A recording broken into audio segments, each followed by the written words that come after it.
Namaste, Sat Sri Akal and Adab, and a very good evening to Cricket Corner, live from Singapore, our very own take on the T20 World Cup 2026.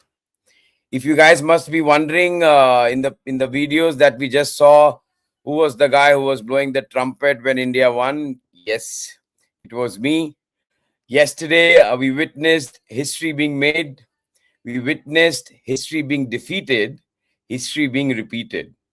What we witnessed was India lifting the T20 World Cup, not just one or two times, but the third time, which itself is a record. Lots of records were broken, and a one-sided win for our very own Indian cricket team. I mean, as expected, we won it.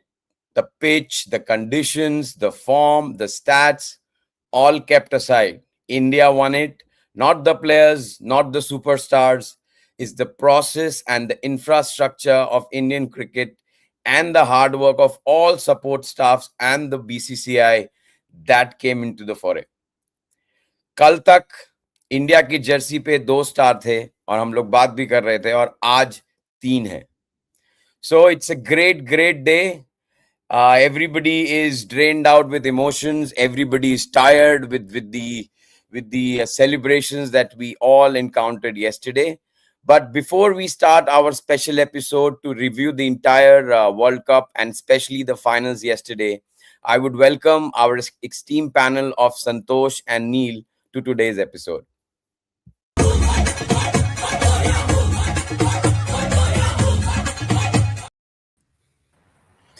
So, Good thank evening, Neil. We won it.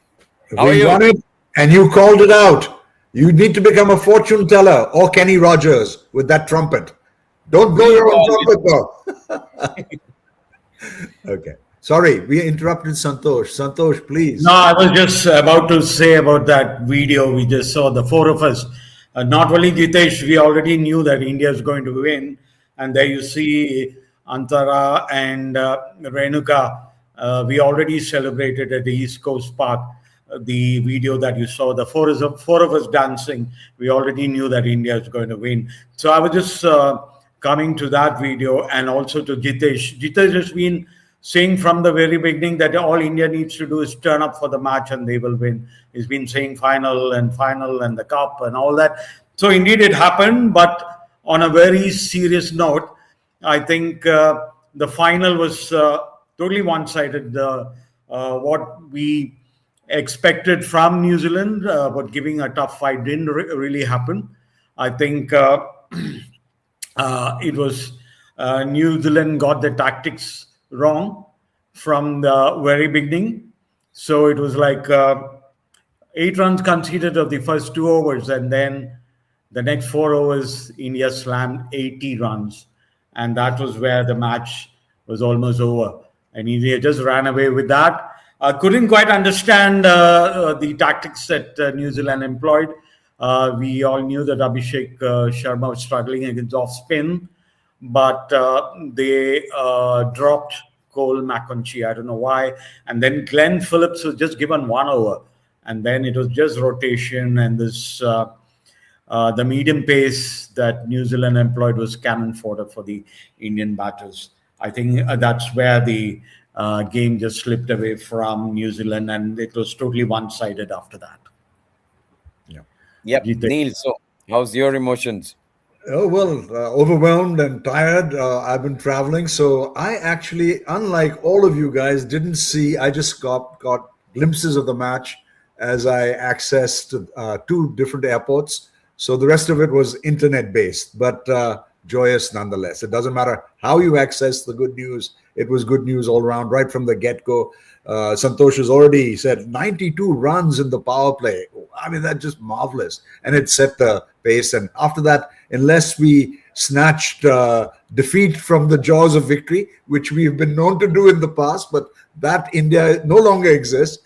And the India with, sort of that dominates white ball cricket, whether it's Champions, Asia, T20, and of course, looking forward, we've got to say, are we going to get an Olympic gold to go along with all the medals and trophies in our cabinet? Yes. And speaking about Olympic gold, mark my words, you put a contingent of India with Malayalis, we will win the gold. I mean, all the World Cups. I mean, this one also, a Malayali in the team, we have won the World Cup. And Sanju Samson represented the Kerala The community community. quite well, and back to back 350s. I mean, we give it to that guy. I mean, hats off, the perseverance, the patience, and the maturity that this guy shown in all these three knockout games. I mean, I was overwhelmed after the semi-final win only. Because I did mention that. I have never seen somebody back to back making 50s in T20 World Cup stage in knockouts, but he did it three times. I mean, he added one more feather to it. So, absolutely excellent game, out of the world, one sided. Whatever we at Cricket Corner, we all predicted from day one. We all were hopeful that India will win this World Cup, with that one hiccup of South Africa and the initial league games wherein we were not at that level that everybody expected our batting to be. See, we just nailed it. We got that one-sided win. So Yeah. again, it's too many emotions. I mean, words can't express, but it's an absolutely delight to watch how India won the World Cup yesterday.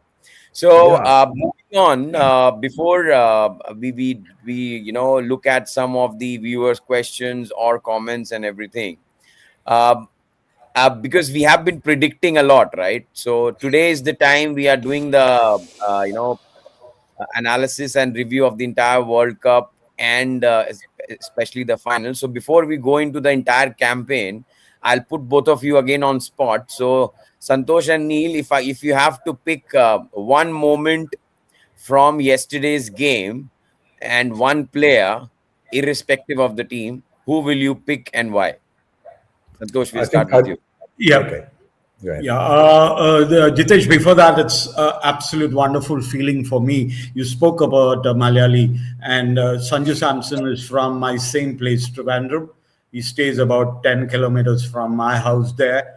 And it's an absolute fantastic feeling that a Malayali has always been there when India's won a World Cup. We had Sunil Walson in 1983, then Srishant, and then we have Sanju Samson.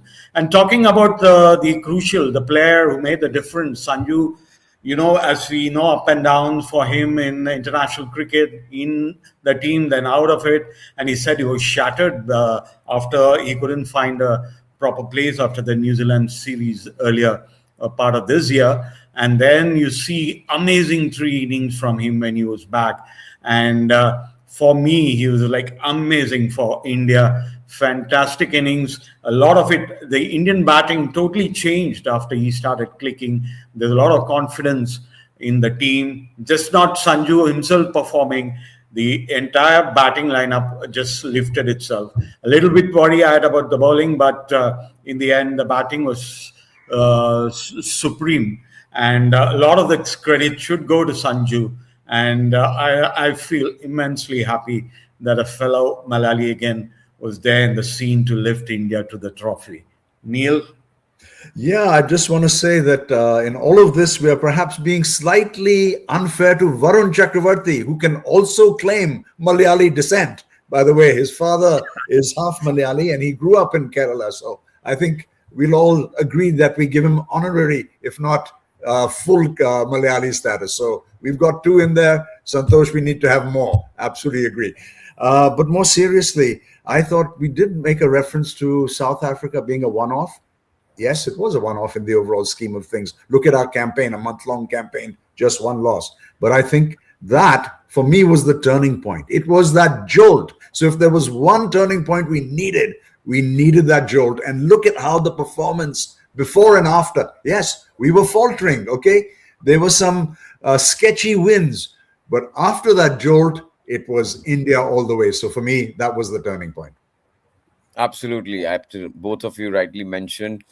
From my perspective, it was the momentum that Abhishek Sharma gave, because nobody expected anything from him. and that fastest 50 of this World Cup, 18 ball 50, and first 2 overs 12 runs, and then 6 overs 92. I think that set the tone of the entire final, and I think that was one of the turning points as per me. So great game. And Santosh, I remember, we all remember, you were not that confident of the bowling. And like in the movie Padosan, Mahmood used to say, "Hum pakad ke rakhega ji, hum chodega nahi." I will come back to this topic later in the next section. And because it has been too much of the Malayali affection, it's time for us to just detox ourselves and get back to the normal Indian way. So let's take a break, and once we come back from the break, we'll look at the bowling aspect of yesterday's performance as well. So time for a short break.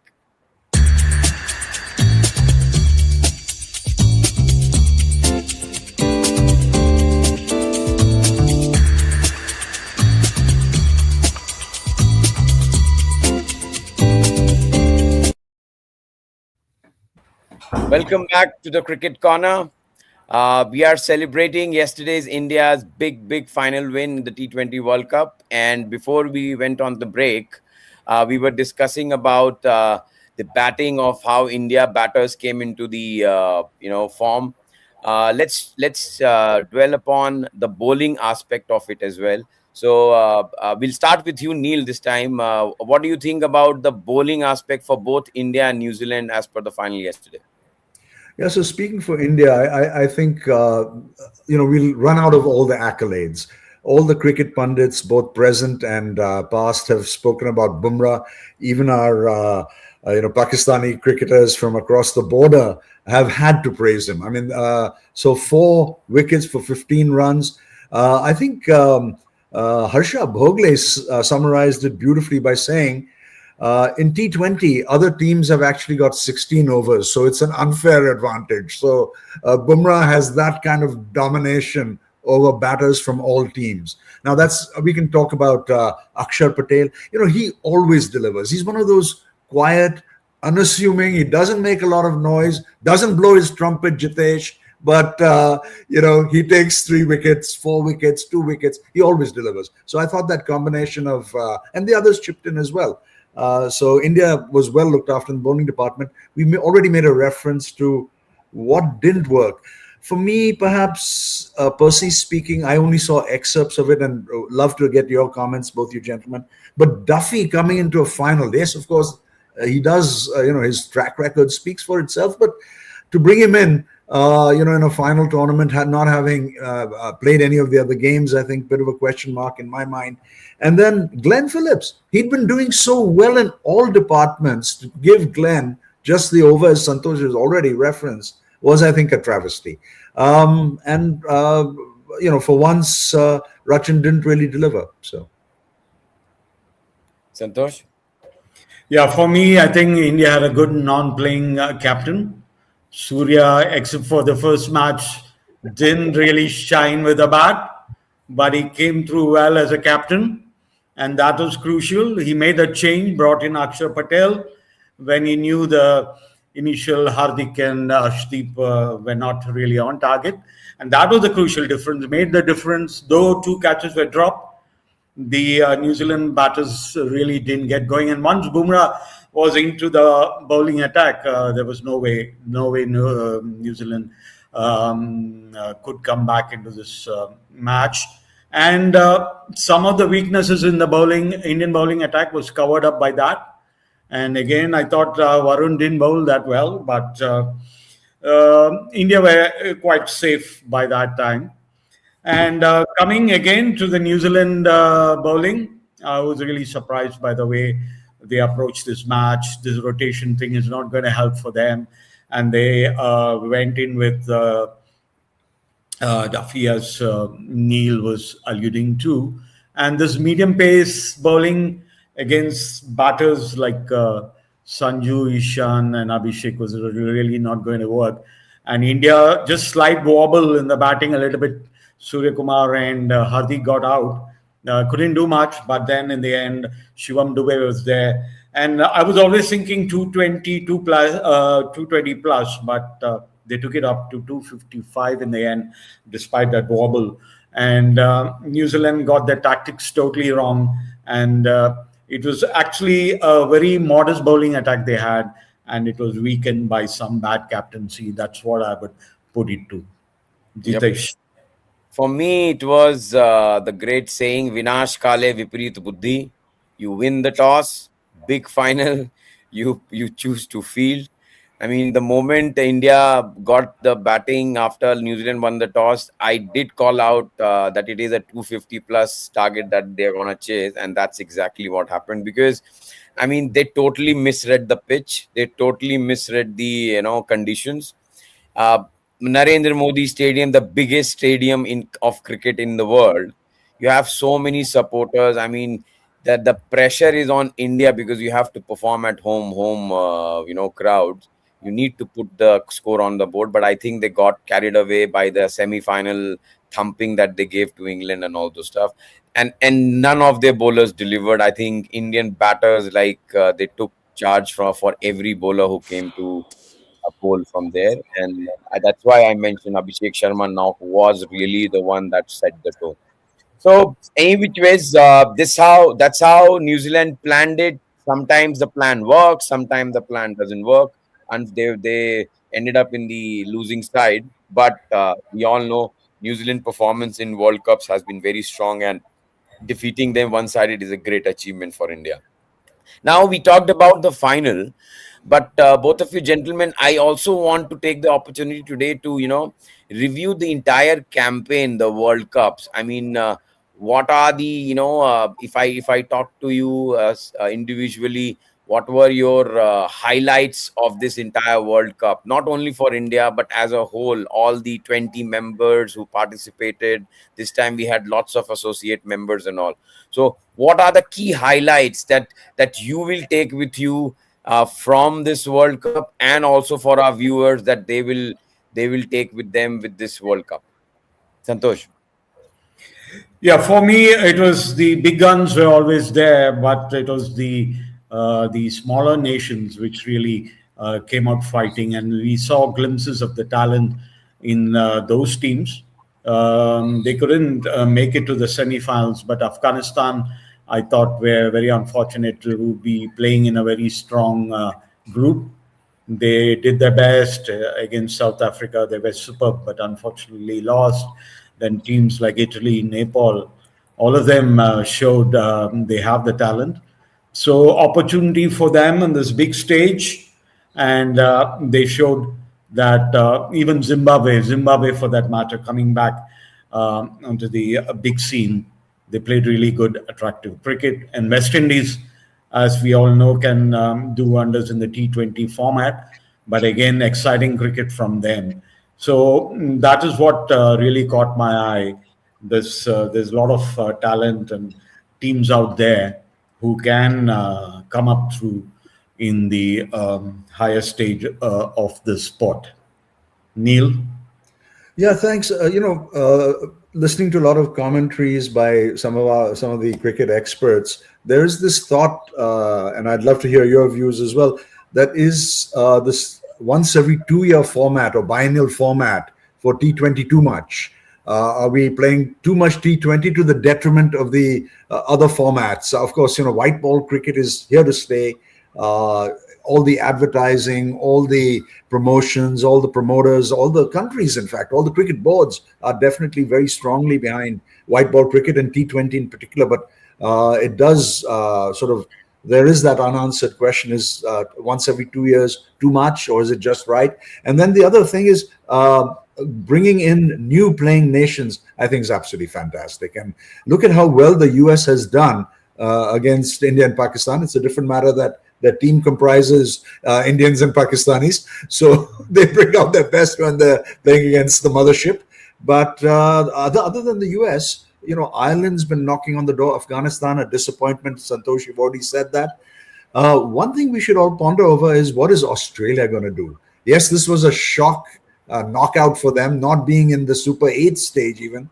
Are they going to regroup? Yes, they didn't have their best three fast bowlers, but what does the future hold for very combative teams like Australia, and for the next version, will they be back in full force? So those are some of my thoughts.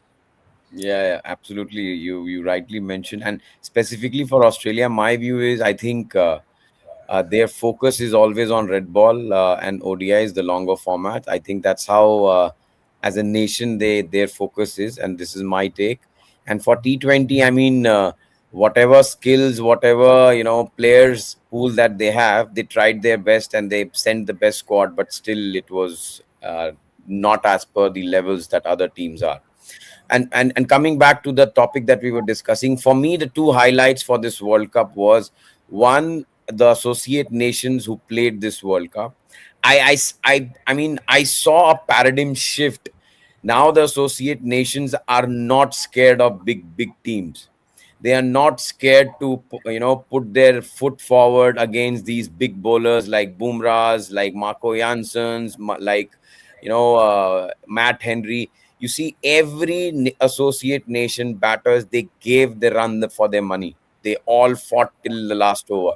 Obviously, there were one or two games where they were totally outplayed. That is part and parcel of the game. That happens to any team. Like it happened to Pakistan against India as well.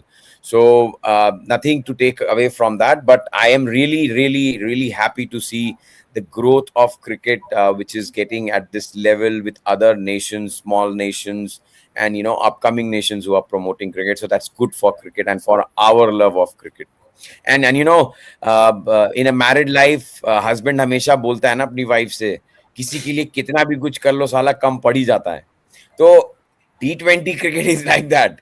आप कितना भी खेलो, for cricket, hardcore cricket fans, T20 is cricket is there, and cricket you watch it, even if be it a red ball, white ball, whatever format, everybody is there to do that. And the other aspect, the other highlight of this World Cup, which for me was really up there, was the fielding standards.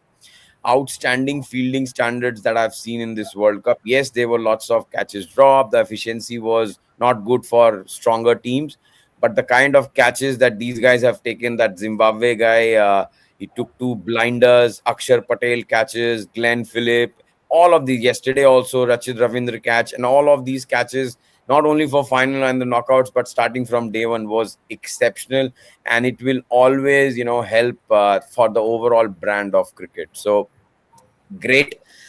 Great insights, guys. I think it's time for another break. So once we come back after the break, let's dwell upon the other aspects of this World Cup and discuss further. So time for a short break. Make sure you add Masti to your lives. Download the app today and stay energized and connected on the go. Radio Masti 24/7 Live, Singapore's only Bollywood radio since 2009. Oh yeah. Welcome back after the break. So Santosh and Neil, with respect to the time, the last section will be about where we go next. What's next for India? For T20 cricket, for world, 50 overs cricket, because the 50 overs World Cup is happening next year in South Africa and Zimbabwe. So where do you see India going forward? Who goes Yeah, first? as Neil said earlier, the World Cups are coming thick and fast. The white ball World Cups really coming thick and fast. We had one in the USA and the Caribbean just about 2 years ago, and then here again another World Cup, and next year World Cup, then 28 World Cup. I think it's a bit too much, the kind of cricket, the World Cups that's been happening. Cricket is always fine, so a lot of franchisee cricket happening, but this World Cup's coming a bit too frequently, in my opinion. So, but it's good, ICC developing cricket and then making money out of it, which is fine in a way. But as far as India is concerned, I think this talent right through.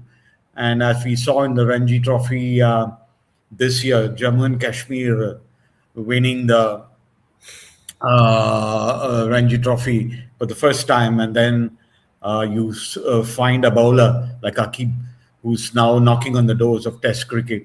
So there's immense talent. You see one day cricket or the T20 format. So you see from the villages, from the smaller towns, you see a lot of this talent coming up. A batter like Vaibhav Suryavanshi or Yashasvi Jaiswal is not able to play. They are all big hitters and they can stroke the ball well, but they can't get into the team. So it's like the talent is amazing that's coming out of India. And then you see the under 19 champions, the World Cup champions, women's cricket team doing well. So it's all going very well for India at the moment. And I think it will go on like this for a few more years to come. Neil. Yeah, just to add another angle to that, Santosh, agree with all the points you've raised. Is the that future World Cups, whether they're especially in the white ball format, whether they're ODIs or T20s, the multi-location, and multi-location shouldn't be driven by Pakistan having to play in Sri Lanka. I don't refer to that multi-location. I'm talking about Australia and New Zealand. That's great. New Zealand has over the past 5 or 6 years really come up, and I think that's going to be a fillip to the development of talent. Equally, 2027 ODI, not only in South Africa, but South Africa, Zimbabwe, and Namibia. So, you see the spreading of these matches, the local interest being generated, and then over a period of time, you see the next rise. I mean, look at Afghanistan, a case point. 10 years ago, one wouldn't have considered them as a cricketing nation. So I think that's all for the good. The fact that there are 20 countries taking part. Yes, some of them get 12 of the 20 get direct qualification, but there's a hard battle, and there's quite a closely contested series of matches for the remaining 8 spots. So I'm delighted to see cricket spreading geographically. So for me, those are some of my musings. Yep, fair point.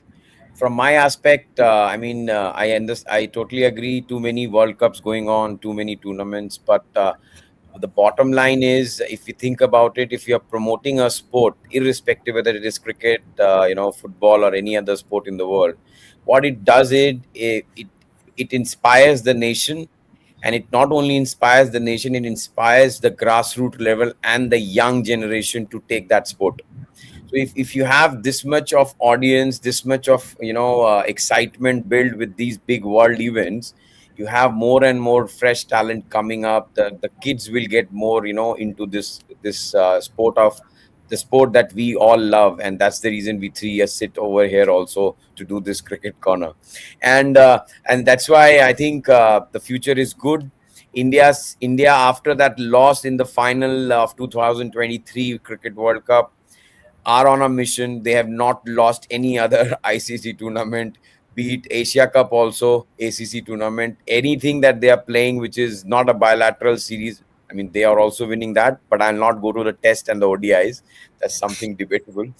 But all events they are winning, and I hope they continue to do that in the 2028 World Cup for viewers as well. On that note, thanks a lot, Santosh. Thanks a lot, Neil. Thanks for your great guidance, great thoughts, great inputs, and thanks for making this cricket corner this a small a thing that we started to just make the Singapore cricket audience and the fraternity a bit excited about these key events. So thanks for all your support, and thanks to our title sponsors, Sea Salt Technical and Radio Masti, for supporting us and getting this through their platform and reaching out to many viewers as much as we can. So it's with a heavy heart. It's the last day for this series. Yes, we will continue to be connected. We will chat here and there with each other. We'll meet also in person. But for our viewers, we will make sure that we come up again. We continue this cricket corner. It's the small initiative that we have started, and we come up again with the next big event. And before we close today's episode, any closing notes and goodbyes, Neil and Santosh? We'll start with you, Santosh. Yeah, Jitesh, thanks to all for watching our show. I hope all of you enjoyed. I really enjoyed bringing this show together, and enjoyed all the cricket that was played. And looking at the reactions that we have received, I'm sure that we'll come back again for the IPL, which is going to start at the end of this month. So looking forward to more cricket this month and in the months ahead. So thank you so much for tuning in. Neil? Just a few words. In the words of Arnold Schwarzenegger, the Terminator, we will be back. Okay, so thanks a lot. Thanks, everybody. And Santosh, you talked about IPL. Mark my words, Kings 11 Punjab is IPL 2026 champions. No chance, no chance. CSK, CSK. I've been supporting Rajasthan Royals always, but now it's CSK. Sanju's Okay. going there and CSK is going to win. Okay, so on that On that note, goodbye. Thanks a lot. Shabba khair. Good night, guys. See you soon. Bye bye. Bye bye.